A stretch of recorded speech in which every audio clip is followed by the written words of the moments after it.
Right, everyone, I've nearly set it up. You have to excuse me for this, it's taken a while because I'm not very good at this kind of thing. We're all good at different things in life, and that's it. But I've called it the voice for the voiceless, because I want to be that voice for the voiceless that can't speak or haven't got the strength to speak. So I was on a manic episode, when was it, the 14th, around the 14th of January, I think my last post was, where I think I was about 6 days in, with no sleep. Like I said, 6 days in, 7 days in, an hour here or there, something like that. And I was running around the gym doing things. I couldn't stop. As I said before, I was doing my poetry, got so much done, which was great. But God, I was like, the engine was going and I was exhausted, and it just was going on and on and on. And I felt like, honestly, it felt like I was cracking up a little bit. So I think, what day was it? What day was it? I'm trying to figure the dates. The 14th of January, yeah, that's when I was 6 days in. And then the 22nd of January, around that time, I contacted the crisis team. I said, look, this is urgent. You've seen all my medical records for years now, going into mental health, in and out of mental health hospitals, struggling with alcohol, drugs, and obviously depressive episodes, in bed for that 7 months, the manics, going to LA, doing all that crap. When I say drugs, I mean like prescription drugs and alcohol, you know, and that kind of thing. To be honest, whatever drug it is, if it's someone's chosen drink, in my opinion, cocaine, crack, or whatever, you know, people are like, oh, you do that, well, alcohol's the worst drug of them all. If you're just so stupid to believe otherwise, alcohol has killed and destroyed more lives than any drug on the planet. There's a bar next to us here. I was talking to the manager, and they charge about £7.5 a pint or something like that, and the tax on it is about £4.50. They're not gonna ban alcohol, are they? I think there's a 2% of ethanol in alcohol. Ethanol is in paint strippers. So just imagine, if I said to you drink some paint strippers, you're going to be like, you're mad, aren't you? But this is what's in the alcohol. This is what's in the toxins. Anyway, so on the 22nd of January, I contacted the crisis team for an appointment, urgent referral, going back on all of my, you know, past history of mental health issues, blah, blah, blah, blah, blah. And now it's the 10th. No one got back to me. The 10th. And honestly, I don't know how I've got through it. And I am honest, I've been taking some Valiums, got them from a dodgy friend, but that's the lesser of the two evils. You know, this time I'm proud of myself because I didn't drink alcohol.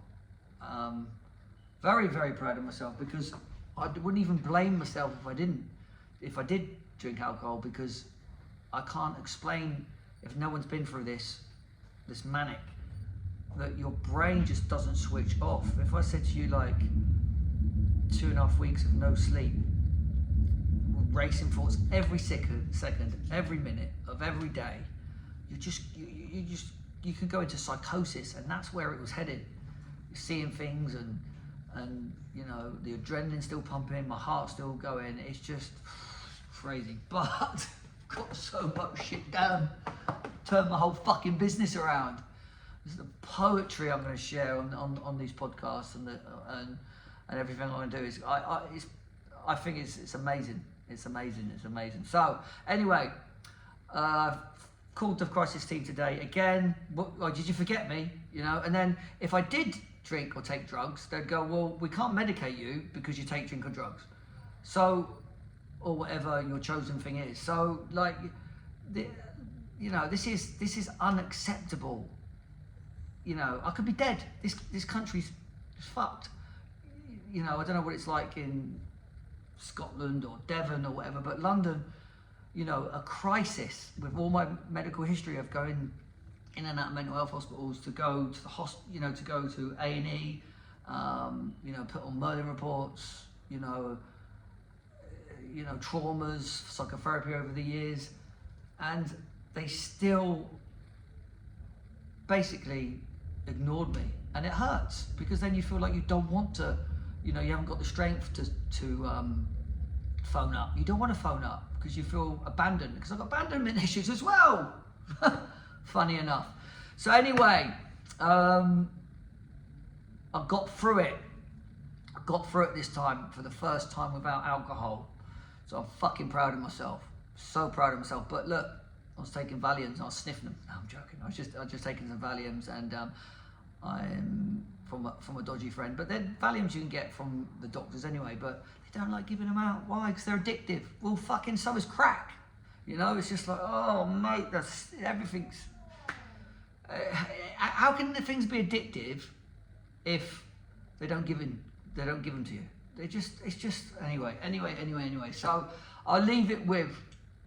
I've chased up the crisis team today, which I shouldn't, and they're going to call me tomorrow. So that's nearly 3 weeks since I called them, for a major crisis. And I just got through this time.